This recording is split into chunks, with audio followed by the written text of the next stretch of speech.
Further কোনো relationship, কোনো প্রেম বা কোনো কিছু আমার ধারের কাছে কোনোদিনও ভিড়তে পারবে না। তুমি আর বিয়ে, প্রেম বা কখনোই অন্য না। কারোর সাথে সংসার করা এগুলো ভাবতেই পারো না বা করবাও না। কখনোই না, শুধুমাত্র আমি আমার কাজটাকে ফোকাস করছি। আসসালামু আলাইকুম রহমতুল্লাহ। সবাই কেমন আছেন? আশা করি সবাই অনেক অনেক ভালো এবং সুস্থ আছেন। সবাইকে স্বাগতম জানাচ্ছি আমাদের আরেকটা নতুন ভিডিওতে।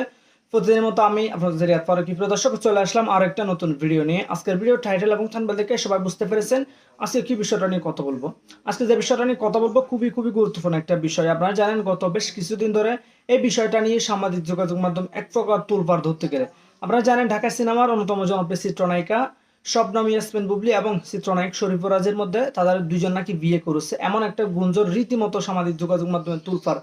এটা নিয়ে অনেক প্রশ্ন উঠেছে, যেহেতু বিয়ে করেছেন শরীফুর রাজ এবং চিত্রনায়িকা বুবলি, তাহলে শাকিব খানকে কি আদৌ ডিভোর্স দিয়েছে কিনা বা বিষয়টা নিয়ে কতটুকু সত্য, এই বিষয়গুলো নিয়ে আপনারা দেখেছেন